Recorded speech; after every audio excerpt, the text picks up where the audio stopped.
We're here because free speech is under attack. We're here because people are being convinced that socialism works. We're here because people are being judged guilty until proven innocent. We are fighting back with facts. This is not a safe zone, so buckle up, Buttercup. This is the raw, naked truth.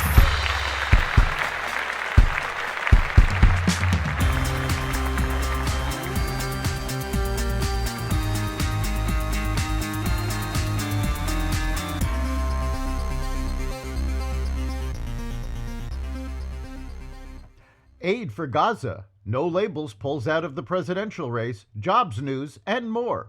Welcome to the Raw Naked Truth. I'm your host, Eric Lopkin, and here's the news you need to know.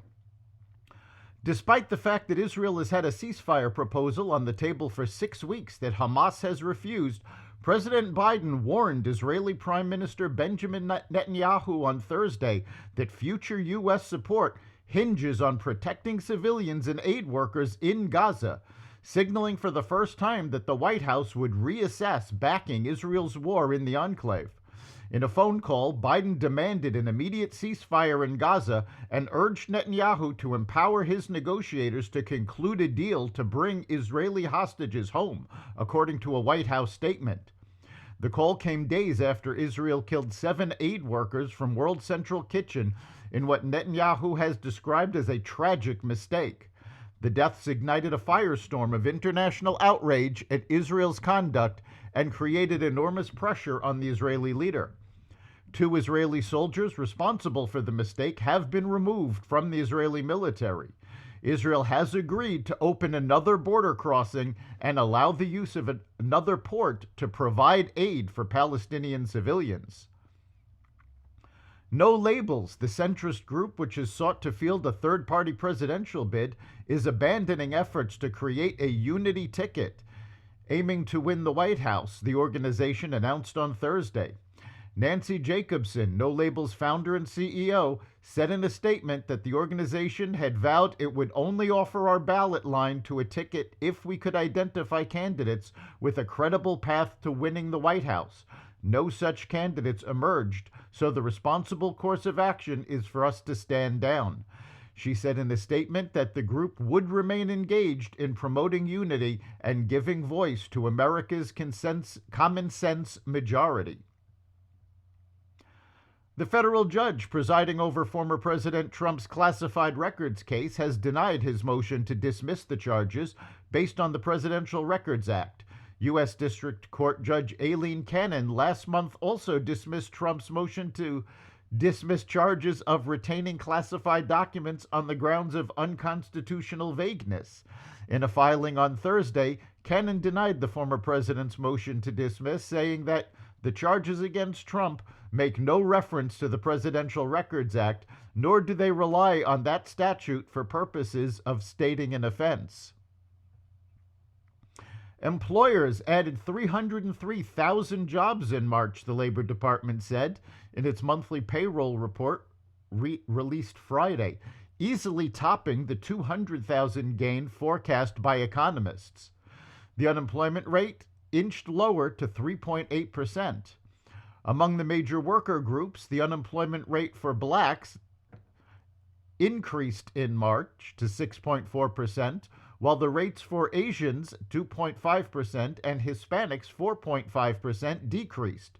The jobless rates for adult men, 3.3%, adult women, 3.6%, teenagers, 12.6%, and whites, 3.4%, showed little or no change over the month.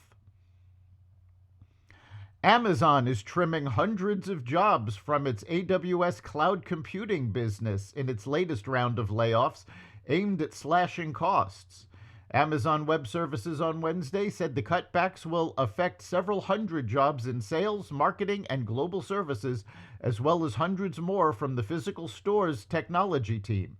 An AWS spokesperson said Amazon is hiring within its core business areas. We've identified a few targeted areas of the organization we need to streamline in order to continue focusing our efforts on the key strategic areas that we believe will deliver maximum impact. We didn't make these decisions lightly, and we're committed to supporting the employees throughout their transition to new roles in and outside of Amazon, a company spokesperson said in a statement. These decisions are difficult but necessary as we continue to invest, hire, and optimize resources to deliver innovation for our customers. Apple is laying off more than 600 workers in its first major job cuts since the COVID-19 pandemic, coming on the heels of the company's decision to cancel its vaunted electric car project. The tech giant gave 614 employees notice of the cuts on March 28th, with changes to take effect May 27th, according to state records in California. Workers are being laid off across 8 offices in Santa Clara, though it wasn't clear which projects the employees were working on. The layoffs come a little more than a month after reports that Apple had axed its decade-long plan to build a self-driving electric car.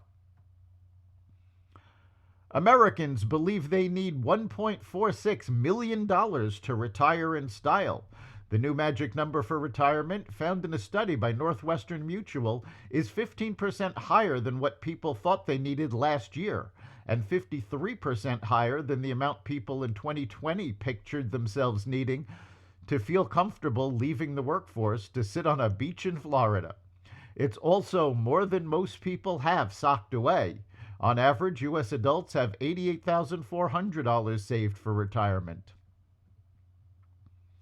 Stronger than anticipated economic activity this year hasn't changed the Federal Reserve's broad expectation that declining inflation will allow for interest rate cuts later in the year, Chair Jerome Powell said on Wednesday.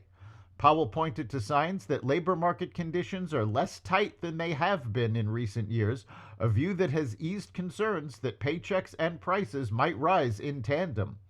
Meanwhile, signs of firmer than expected inflation in January and February haven't shaken the Fed's stance that price growth will continue to slow down despite some bumps, Powell said at a conference in Stanford, California.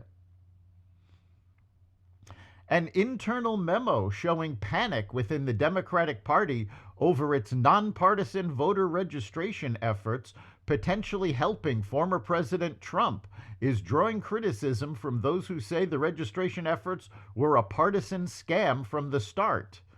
Democrats across the country have become increasingly concerned over the amount of support Trump is pulling from usually reliable demographics, and donors have been bickering over an internal memo casting doubt on whether the party should continue using nonprofits to register unregistered voters over fears it could help Trump, the Washington Post reported this week. Indeed, if we were to blindly register non-voters and get them on the rolls, we would be distinctly adding Trump's quest for a personal dictatorship, the memo explained, casting doubt on the long-standing Democratic voter registration push that typically has resulted in favorable results in previous elections. That's the Raw Naked Truth. You can catch every episode of The Raw Naked Truth at xvadio.com, the Apple Podcasts app, Google Podcasts, Spotify, iHeartRadio, Audible, Amazon Music, and other platforms that respect freedom of speech. We'll see you next time.